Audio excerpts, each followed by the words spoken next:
So welcome everyone to our talk, and it's after lunch, so we'll try to be like to not go too fast. We understand it's tiring, but yeah.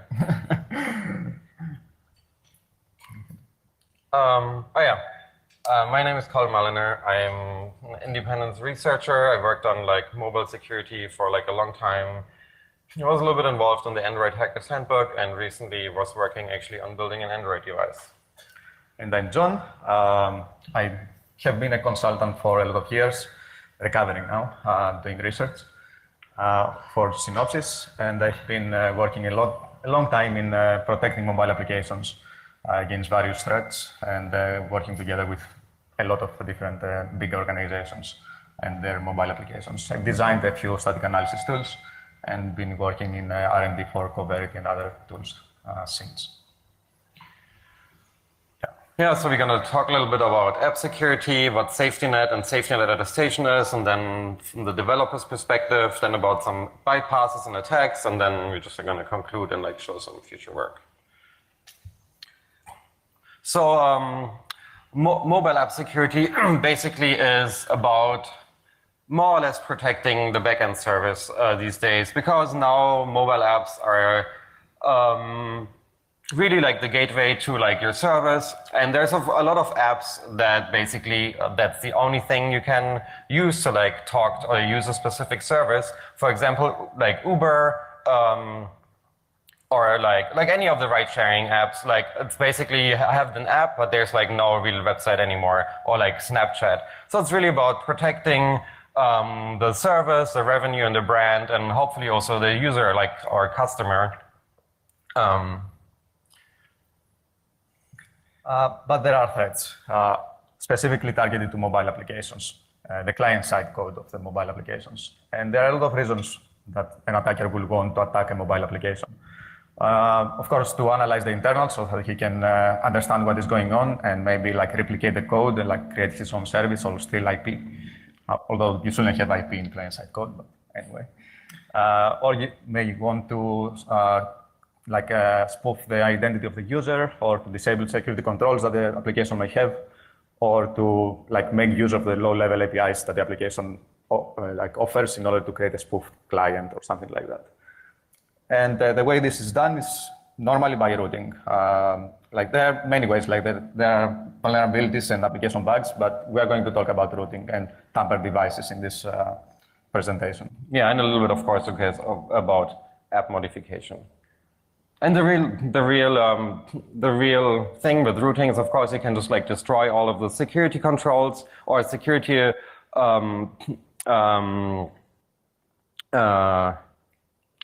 assumptions that the platform provides, and then you can, for example, take screenshots, debug apps, instrument a process, read and write files in the file system. So everything that your app, where you assume on a normal phone, the person can not access or modify certain things, you can suddenly do. Yes, because every application, when it's designed, there is a threat model for this application, and developers design that application according to that threat model. And if you root the system, then the threat model completely fails. And these attacks happen in basically three different ways. It's either with the operating system modification, where the whole operating system is tampered, or you can tamper the application before installation, inject some of your own code, wrap it around another application, or man in the middle and intercept the traffic. We are going to focus on the first two. And there are always modification and static app modification, and network we completely ignore in this case. Operating system modifications happen in three major ways. It's either some user-land code that has vulnerabilities that allows an attacker to escalate to system privileges and then modify the system.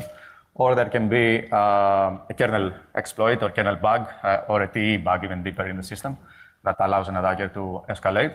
Or another way that is very popular, as the operating systems have been hardened lately, is to unlock the bootloader, unlock the device so that you can flash your own firmware, you can flash your own boot ROM, and then through that you can tamper the operating system, which is not something that is disallowed, but it's allowed only under specific circumstances. Yeah. Yeah, so if you go a little bit back, in the old days, or apps would implement like all of their checks like in the actual app. So they would just like look for the presence of any modification. For example, they would say like, hey, is like the SU binary installed on this device? Because if it is, the device was rooted. And or they would like look as like a specific package installed, or is a specific process running, maybe like a shell process with like root is running, as root is running, or just yeah, and or is like a instrumentation framework like exposed installed, and then of course emulator detection, where there's like, hey, if get device ID, which normally should return your phone number, if it's like a phone, if it returns 0, you can be like very certain that this is like an emulator. And of course, if you statically implement checks, it has the advantage, like for the developer, it's like really easy to understand. Like I can check for this 10 things or 20 things or 100 things, and I can just like put in the check. Like if one of them fails, you say like, no, the application is not working because your phone is rooted. And it's very easy to deploy. Of course, for the attacker, it's exactly the same. It's very easy for them to like understand it. You can just like statically like analyze the app, or maybe even like debug it, and just like, oh, they tried to read this file, so we just like gonna rename the file. So it's very easy to abuse. So the bar is that it's very low. So these checks are pretty much only useful if you want to gather metrics over the ecosystem of the devices like your application is installed on. It's not for protecting the actual application. And this is because the remote backend does not know if like your checks have been executed correctly, and the answer you are getting back is the answer, like a reliable answer. And it's always a trade-off. I mean, device integrity is different to application integrity. So you are trying to ascertain device integrity using those checks, but your application might be tampered, and you cannot ascertain application integrity via those checks. And the other bad thing about this is it's all client-side code. It runs inside your application. The application is a low-privileged application. You cannot do a lot of things. You cannot attack or like bypass a root malware or a root like attacker that has like elevated privileges. So eventually, all client-side checks can be bypassed given enough effort, but we can certainly raise the bar like versus those hard-coded checks. Yeah, and like an example here is that an attacker can very easily see, like if you have something like that, can easily like hook that method and make this variable is rooted or config root detection on always return false, and he just bypasses like your whole checks. He doesn't need to like spend a lot of time going into that. It's very easy to do. Or he can feed your checkers with bad data. Like this is very straightforward for an attacker if you don't have any application integrity controls. Yeah, so in recent years, basically instead of having client-side checks, what apps do now is like basically they collect some data about the system. For example, they like, look, does this file exist, or is like this package installed, or is like the bootloader, does the bootloader say it's unlocked? And then just like send that to their own backend, and their backend then like decides if they want to like allow this client to maybe like authenticate to the backend, and like and the idea behind this is that the attacker cannot really just patch out all of the checks, because the backend expects like specific data to be sent back, and if you send back a lot of data, then it's like becomes really hard for like the attacker to determine which data they need to spoof, and basically that's how everything works now. And then comes SafetyNet Attestation, and they basically, instead of you writing all of those checks and making like some decisions about which checks are actually useful, this kind of system was now like integrated into Android, or like actually probably like 2 to 3 years ago, but it's very, very unknown and very purely documented, and that's why we thought we should do a talk about it, because it will reduce the work you have to spend for like app security basically on Android by a lot, and you will see how all of this works and why it's a really good idea to use this. So some history about SafetyNet. How many of you have heard of SafetyNet before? Okay, that's good. So SafetyNet is the system that Google introduced into Android, and it tries to keep the whole ecosystem in check. It tries to respond rapidly, very, very fast to growing attacks, and like collect analytics over the whole ecosystem to see, like in a certain region, how many devices have this kind of package, or how many devices do this thing or exhibit like this weird behavior. So the way it works is that it performs a lot of checks and collects a lot of data from the device and sends that back to Google, and then Google creates pretty much a profile for each device, and based on a lot of data points. And Google also has an original factory profile for each device that was created during the CTS process. CTS is a process done by the manufacturer when he wants to take Google's permission to introduce Google Play applications into his device. So they need to run some checks and send the results back to Google. So Google holds that profile. And using the data from the device in that profile, Google can compare the two. So as we said, it collects a lot of data, and that data collection happens under the Google Play service on the device. And the Google Play service is a system application pre-installed into devices, which means that it runs with slightly elevated privileges compared to a normal application. So it has access to things that normal applications cannot collect. And that data is sent to Google, and data runs all sorts of analysis on that and compares to the CTS data.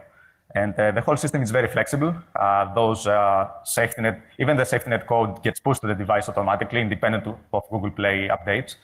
And it gets pushed like every couple of months. And then there are configs that get pushed to the device every couple of weeks. And there's a lot of integrity protection around the system. Everything is signed. And it's a very complex system. We spent, both of us, a lot of time reversing it. And the nice part is, since it's independent from any kind of software update on the device, if they actually see something happening, some like new attack, they will actually like really, really fast respond.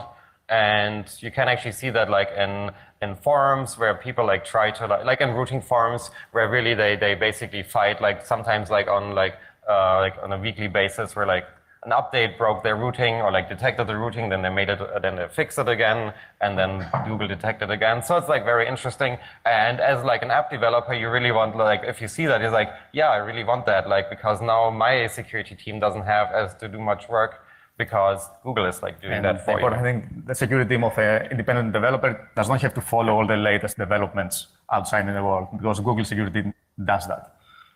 Yeah. And attestation. So SafetyNet is a big system of things and checks. Attestation is just one service that SafetyNet offers, among another 4 or 5 now, I think, services. Yeah. It was the original service, and it was actually introduced for Android Pay.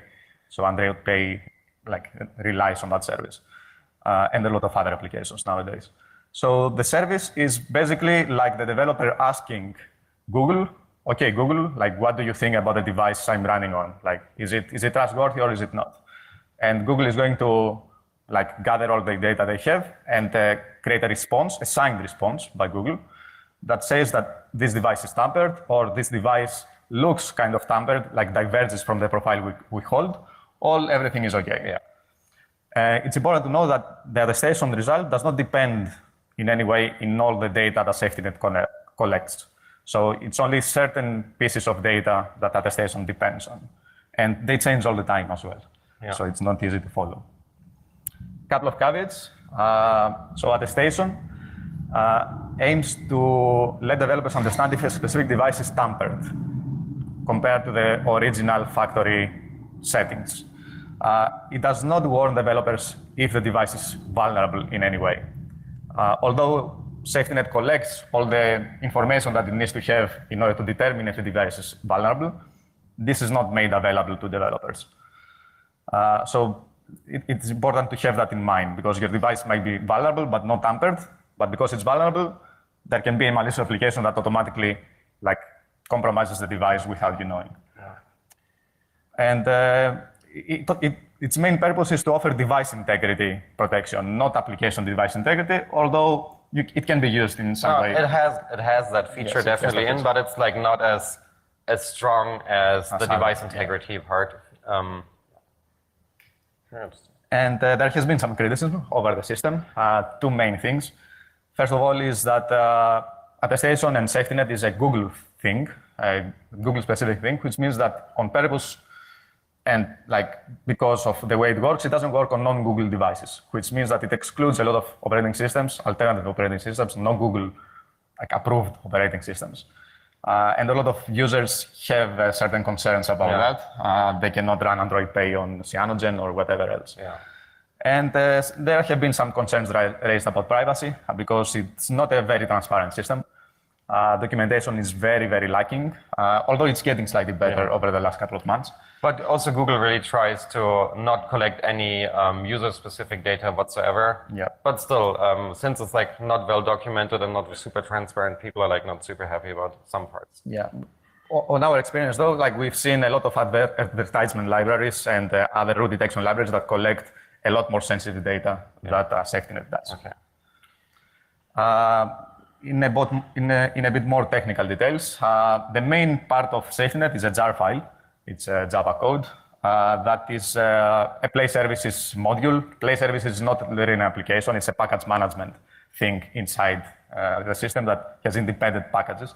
So SafetyNet is just a package of Play Services. And it's a signed jar. It gets downloaded in the background while the application works all the time. It gets updated very often. And there's a static URL you can download the latest one. It was updated actually a couple of days ago, the last version. And if you want to find details on how to download the latest one, this slide should help. It's not a new system. It's been around quite a while. I've been tracking it since 2014. I think that's about when it started. It became more popular around 2016 when it got integrated into Android Pay. Yeah. And then there were applications that started using it, like Angry Birds and other things. And I think Pokemon Go is that's what Google always uses as their example. Snapchat. And a lot of other bigger companies. SafetyNet has a lot of modules. So these are the small pieces of code that do the checks or collect various pieces of information. And these are developed in response to ongoing attacks. And Google wants to see if the SSL handshakes are done correctly and what is the device state of the device, if the bootloader is unlocked and all those things. And you can really easily see the SU files module, the same what we did before, or there's this what you had implemented before, because SU is normally a set to UID, so they would really just do the same kind of file checks, and you can very easily see that with those different modules. I do have a slide for each module, but we are not going to have time for this in this presentation. I will probably release an extended version of the slides with all. Yeah. As an example, this is the device state, some code of the device state module that collects a lot of information in the form of property information in the operating system related to the bootloader state and the versions of the kernel and all that. So and now I'm gonna walk you through how a typical app would use attestation with the SafetyNet attestation and what are the different steps and just so in the middle, everything in the dotted box is basically running on the device. So we basically have the device, and then you have Google Play Service that's running on the device, and SafetyNet attestation runs inside this Google Play Service process. And then you have an app, and you have your app's backend and the Google Play backend. So if you have an app, say if your app doesn't have a backend, SafetyNet attestation is completely useless for you. It only makes sense if you actually have a trusted, a component of your application or service that runs outside of the device to do checking. So you have the setup, and say you would want to authenticate to your backend to do certain operations. Your backend would say, please run this attestation. So what the backend would say, would send a request to your app and say, please attest. And then your application goes and talks to the SafetyNet subsystem, which is like, it's just like an RPC. And then SafetyNet would actually go and first inspect like the device. So it would like run device and OS integrity checks. Since the OS checks actually run constantly in the background, it will actually just like take the snapshot. And then the actual app integrity, the app checks are actually being executed like every time you call the API. And those checks are basically all the checks we showed you earlier, where you had to like find out and like what to check for. So now they just like do the specific check. And also like within the request here, you always have to like send a nonce for like replay protection, and we're gonna like talk about a little bit about that part later. So yeah, basically all the checks you don't have to implement anymore. You call an API. After all of the data has been collected, the SafetyNet client actually sends all the data back to the Google Play Services backend, and then they use their database and their truth store from like CTS tests to like analyze the data and make a decision about the state of your device, and will provide you some information about your application. And then it just like sent back, so the Google Play Service backend sent it to the SafetyNet attestation component on the app, and that sent it back to your app, and your app should like send it back to the backend. And of course, this would like not work if the integrity of the data cannot be guaranteed. So Google like cryptographically signs and thereby protects this response. And then in your backend, you going to validate this attestation data by first, of course, checking the digital signature and then checking all of the fields. So that's the basic concept, and now we're going to go dig a little bit deeper. So there are many ways developers can implement the system. The ideal one is to do the whole flow using your backend, not have your mobile app client-side code request the attestation or validate the attestation. So the validation, both the request and the validation should happen on your application backend. So the mobile app should only just forward the request to Play Services and forward the response back to your backend. And ideally, you want your application APIs to be tied to the validation, to the attestation result.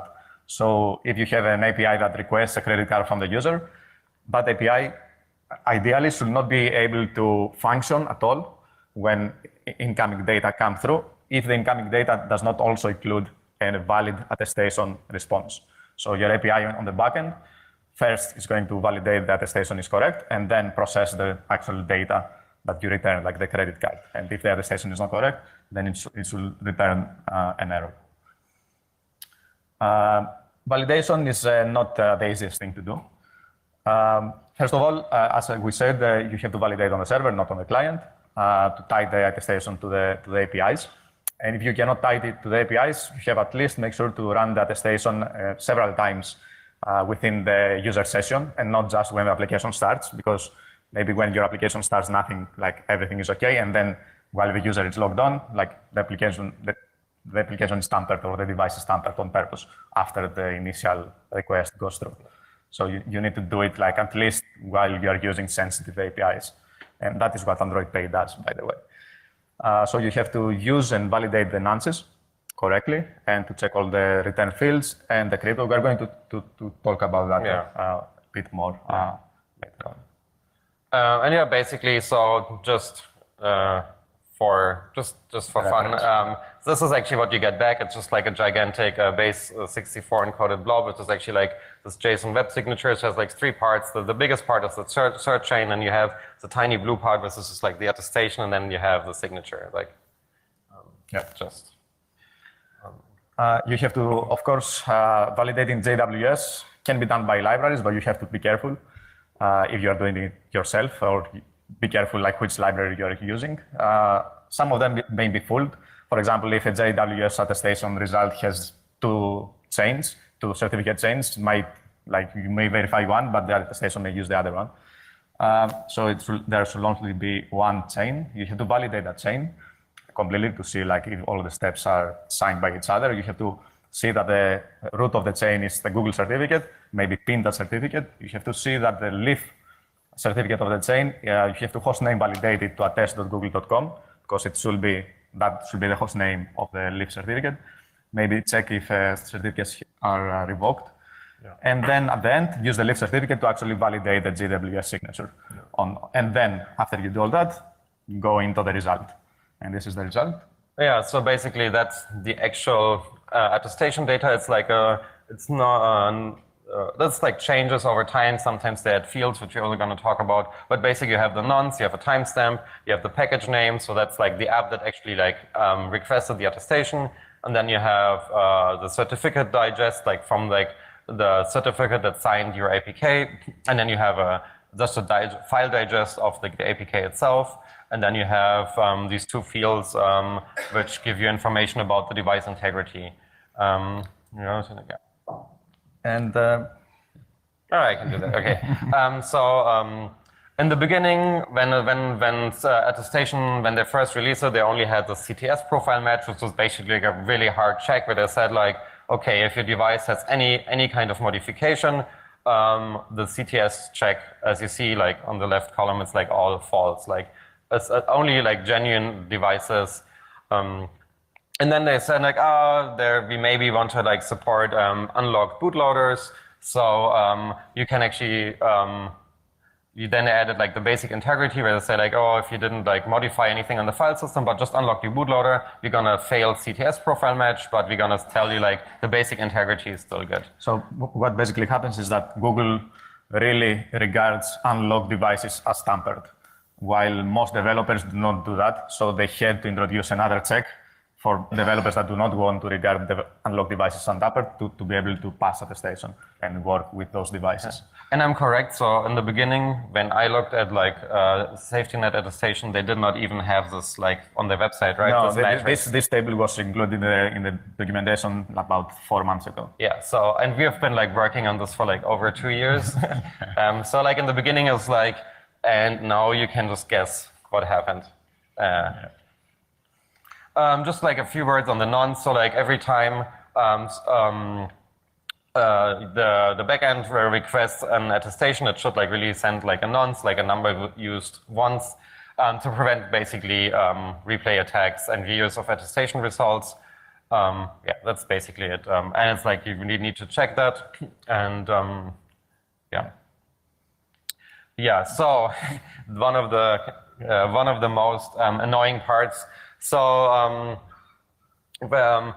SafetyNet, like the whole like call chain, every part of like the call of the API call or interaction can result in errors, and some errors are like documented well, some others are not documented at all. And if you roll out SafetyNet on a large enough user base, you will see all of the combination of the errors, and if you do not handle them correctly, you will get in a lot of trouble. So 2 examples which basically were like side notes in their documentation. Let's start with the one on the right. So basically say like, if something strange happened, you will just have an error. And they actually never showed you like how the response would look like. This is like, there will be some error field like in the JSON. And actually the right side will just like, it's just like, basically just get this almost empty JSON response, and it just say like error, internal error. And that's basically for any kind. And this can be a recoverable error, not recoverable error. So like you have to like retry. On the left side, even more interesting, this was really like a side, also like just a side note. It's like if they say, we don't really know about this device, they will just like set like a CTS profile match to false and basic integrity to false, and one will not even give you anything about the APK, and also no package name. And it's like really when you first like implement this, and then you like get all these like broken results all the time, and sometimes you just a device returns the broken result and then a working one. It's like really, really annoying. And there's of course more. So like you have other API calls. You basically do the first API call in your app will be to the Google API client, and then in the Google API client, you need to basically do another call to actually run the attestation, and and those two can just like fail arbitrarily, and they will actually fail arbitrarily. And if you don't retry, you will get into a lot of problems. Also, in general, SafetyNet has to actually be present on the device. So there's a totally normal error code, it's like error 2, which the Play services just tell you like, oh, you have to update Google Play services in order to get the SafetyNet capabilities. So you really have to like account for all of those errors, because otherwise you can just patch your app and say like, I will always hardcode return error 2, and your backend will think, hey, you just like, this device doesn't support it yet. And if you say this is like not a failing condition because you maybe need to support all the devices, you will definitely like be able to bypass the attestation. So you have to like do a lot of retrying, and you have to really, yeah, basically be aware of like all the different error codes, and have retries in your app and in your backend, and actually design your backend in a way to like basically also like force the user maybe to like update like the Google Play services on their device in order to get around this. And really every of those errors you will find in an actual real world installation all the time. So like this is like the demo app that I wrote, and I basically took like a Nexus 7 and just like resetted it and like deleted all of the Play services updates, and then just like ran it, and then you get something like this, and yeah, you just like don't have SafetyNet attestation. Yeah, and it's like nothing will work, and you cannot do anything. Yeah, that's what I basically already said. You have to like start with like retrying everything, and be like a good citizen, and just like do exponential back off. You should like have probably some like lightweight inspection of the attestation data on the device. So if you see like this generic error field, you can just do a retry on the device. And at some point, if it still fails, you just like have to like send all of the status information, all the failure codes back to your backend. And then you have to basically make a decision like, what is our risk model? Do we want to like not have a user be able to use it?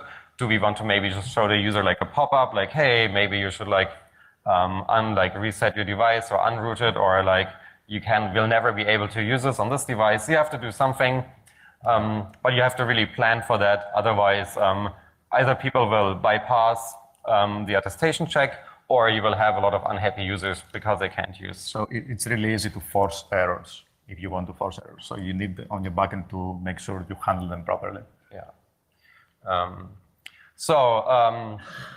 Until now, we basically only looked at like the OS integrity part. Like because both basic integrity and CTS profile are like OS and device integrity measures. But app integrity is also fairly important. In these two fields, the app APK digest and the APK cert digest, those are the two values that you can use to do that. So you will not get like a true false value back for like, hey, was my app modified, because Google doesn't know that. And the easiest way is in your backend, you also just store like the APK certificate digest, and when you get the response back from Google, you can just like compare does the signing key that Google reports that they observed on the device for your app, is that the same one that we used? So hopefully you know which certificate signs your application. Yeah. And the nice part with this, if you just check the certificate digest, you can have 10 apps. Because if all the apps are signed with the same key, which you normally do as like an app provider, then you only have to like have this like only one check in your backend for this part, and it's like really, really easy. And then you have a good sense about integrity. But you can also do like the hard or advanced mode, is where you also check the APK digest. And in this way, you can actually like identify an individual APK that's running on a device. So you can do interesting things like revoke a specific APK version by just basically deleting that digest from the database, and then when that APK is still used by like a user, it will say like, no, your app failed integrity, or of course, since you can tell the user what they see for error message, they can just say, hey, you should update your app. Things like that. but you have to have very tight control over like your release process, because if you're like releasing a new updated version to like Google Play Store and you didn't collect this digest before, you will have revoked it before you released it. So you have to have, this is like really the advanced mode, you have to have like very good control over like your process. If you do it correctly, then it's going to give you a small insight into if whether other like tampered versions of your application are out there somewhere, because they are going to report back different hashes that you don't expect. And so that's really like a really good way to like look at this. So as a summary, as we said, you have to check the error conditions, you have to validate the signature, you have to validate the attestation data. Every field that there is in the attestation data needs to be validated. And you have to make sure that attestations are run at correct intervals throughout the session and tied to your APIs. And you just like have to make good decisions for failures and so on. So now I guess what people are probably really interested in is like, what are the attacks, bypasses, what assumptions can you make while using SafetyNet, and what assumptions you should not make when using SafetyNet. And the basic idea, so like that's how I got like basically started with looking at some of this, like we wanted to deploy it, and like somebody will ask you like, hey, what does this like actually, how does it actually work, and what does not work? And of course, like anytime you like buy or implement a security solution, you should really like know if that actually works.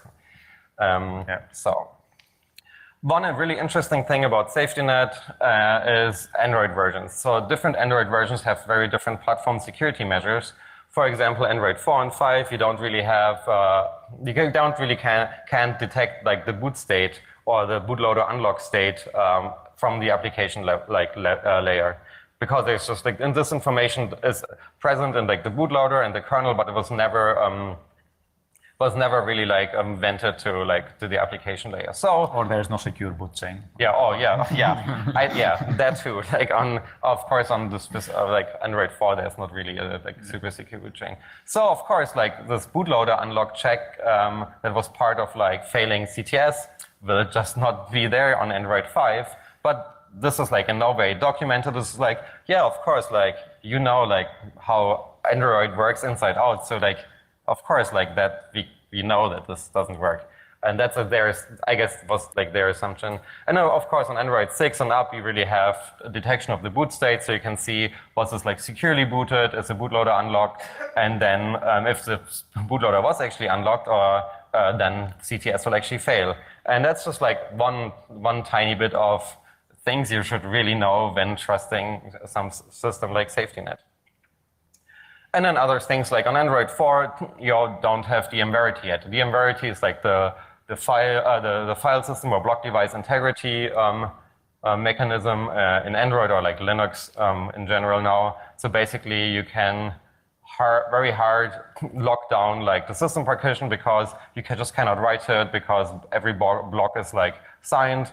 And the kernel will just like say, nope, that file system was modified. But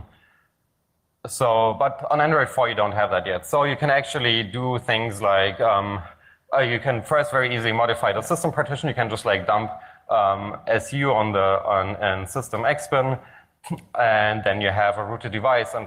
And since I can really easily modify the system partition, I can just move the binary to a different position, and then just like start the app that like has SafetyNet enabled, and it will just like the checks will all pass, because like, no, we didn't see that file. And and then you could like just move it back at a later point. So if your app doesn't constantly run the attestation, you will like on like an Android 4 device, you will totally miss it, or like so that's like some parts. And I like all of these things are like not theory. Like I tried every single one of those attacks, and it was like, look, you can just like move it, and then it's gone. And then you like later, after the app is like done, you can just like restore the SU binary to like the right position. And then so in Android 4, it's very easy to bypass. And Android 4 is like still super popular. And then like, and there's now also like some examples. This is like this demo app again, they introduced like another field which is down on the right with the red arrows, like this advice field. So when it detects you have an undocked bootloader, it will fail the CTS test, which like this one bubble is not checked, and they will actually like Google will like tell you, hey, like lock this bootloader to get this device compliant again. And there's like other fields too. Of course, like on all devices, if you do the client-side validation of like the attestation response, then that's completely secure. Like it's very, very, very easy to bypass if you have some kind of elevated access on the device. There have been like ready-made scripts for that. It's like, it's not even worth mentioning. Like you should never do that. Like do not validate attestation on the client side. There have been frameworks and tools to bypass SafetyNet. One of the most well-known, and the first one was As You Hide by Chainfire himself, who creates SuperSU.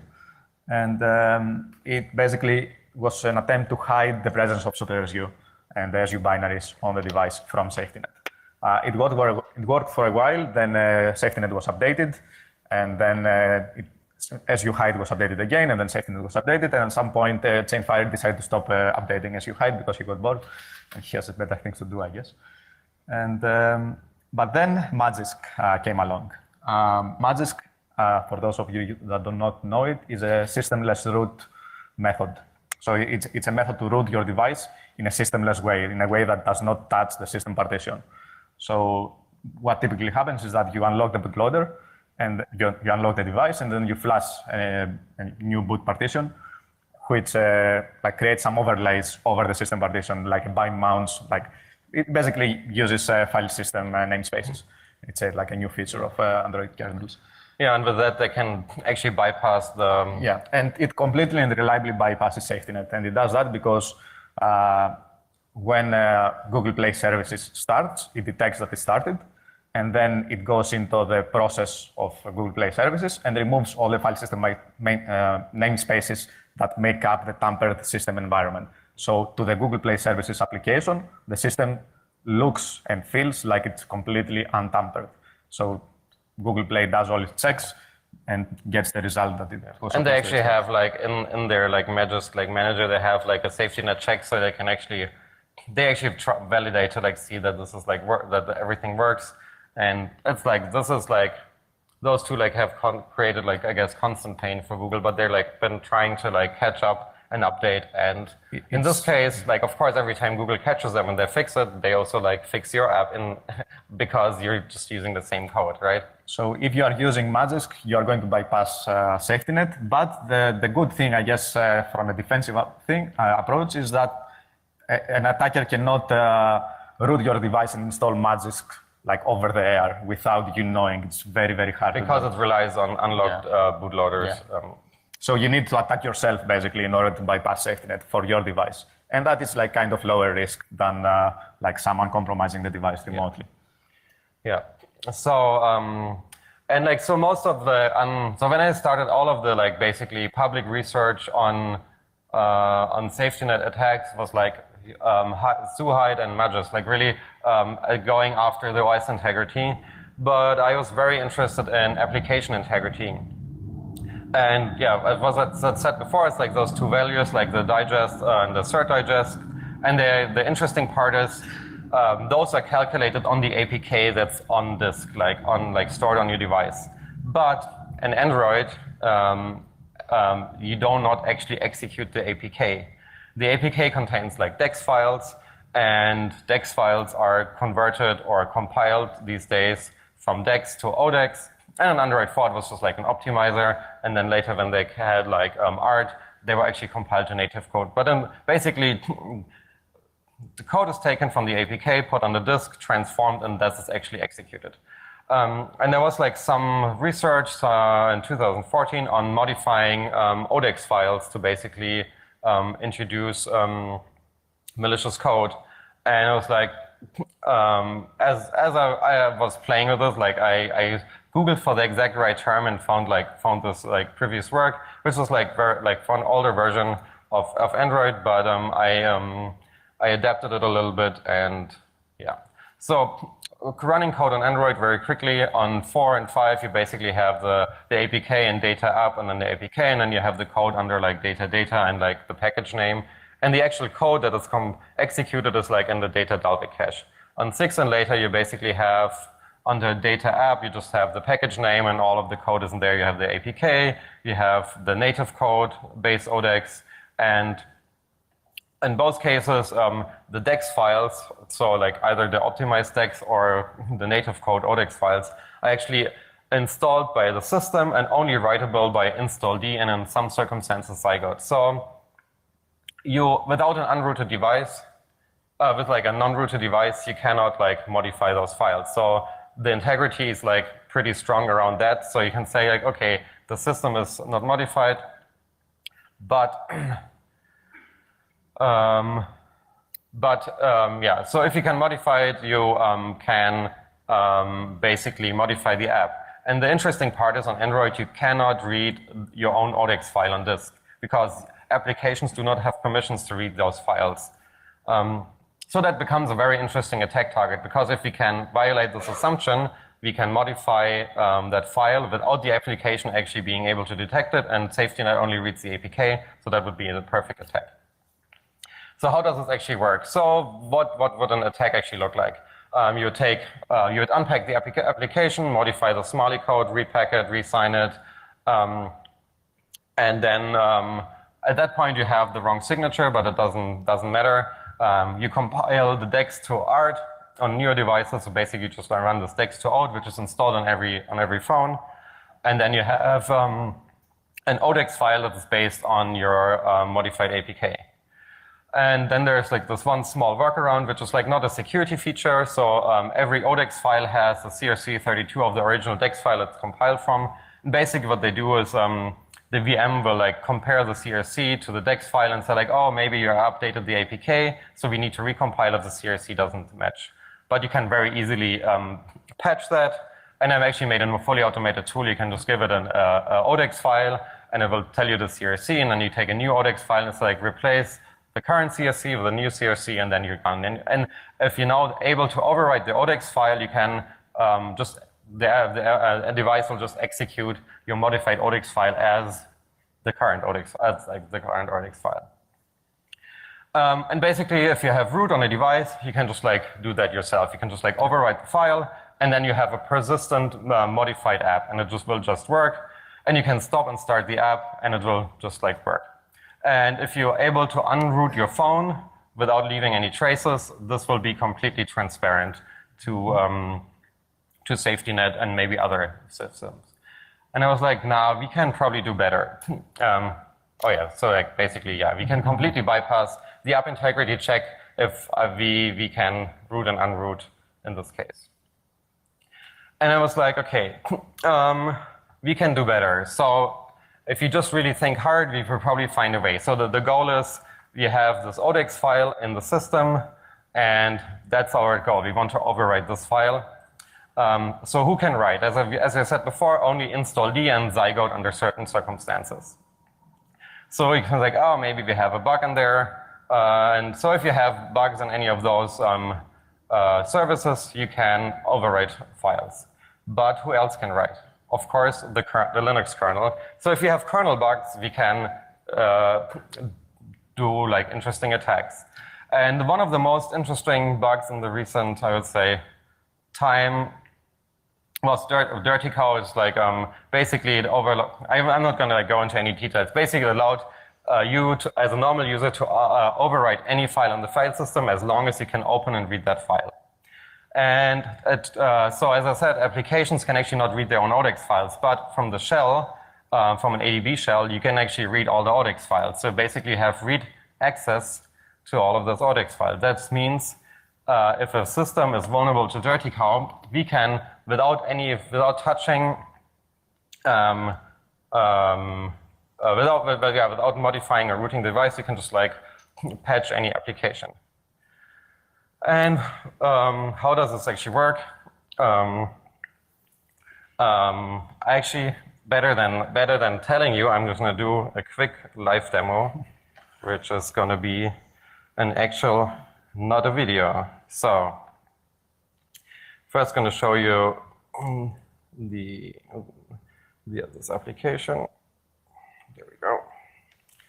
1 second for the video to adjust.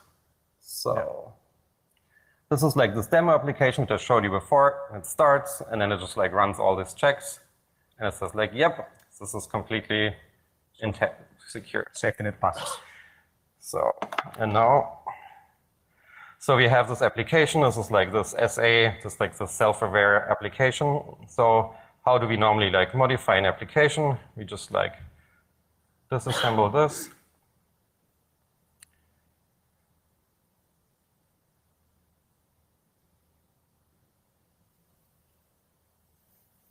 Didn't know my laptop was that slow. And so we want to modify this file, which is like just a text file. And I made this like small prepared code. So we just like take this, put this in here, which is like the main activity. So we just like add something to the main activity. Then we just recompile it. So this basically just like runs APK tool again, and then runs the signer. And since you're just signing with like the default stored,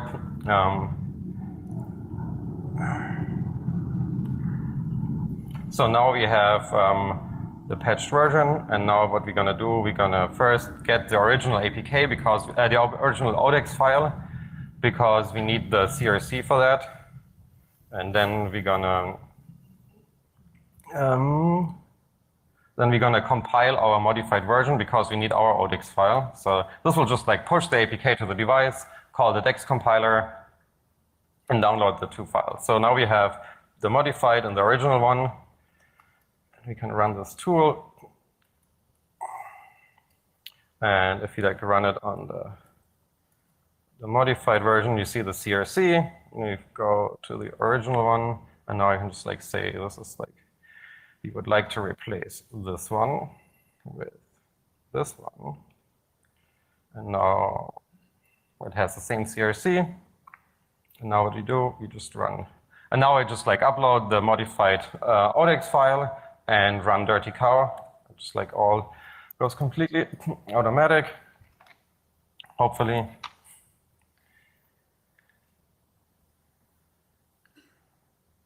So it's exploiting the kernel now. Or not. Or not. Yeah, so it's a little, sometimes it's a little bit unstable. So in this case, it crashed. Normally, it should not crash. But yeah, that's a normal, unfortunately, like a normal dirty cow behavior. If you write to certain kind of file systems, you can either corrupt it and, yeah. I'll just like do it again. We'll just like, we have a few more minutes. And then we should be all good. I tried this like 3 times today, and it always worked without rebooting. So what you are going to see is that it still passes attestation, even though the application is tampered. The real application that runs is tampered. The APK is not tampered. Let's do it. Yes, quickly push the original one again.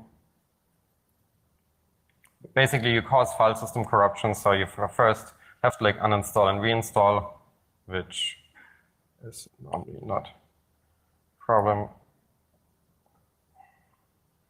Okay. And now we just do the attack again. And hopefully this time we do not crash the device. There we go. Yes. It worked, and now I'm gonna switch back to the camera. I'm gonna wait until the screen adjusts. Come on, adjust. There we go. Screen, come on. Yeah. Yeah. There we go. Okay. Now we can click on this button, and you see, hello. And all of the checks passed. Yeah. And we have complete bypass the device, like the app integrity checks. Yeah, basically. Yeah, and there's like some side notes.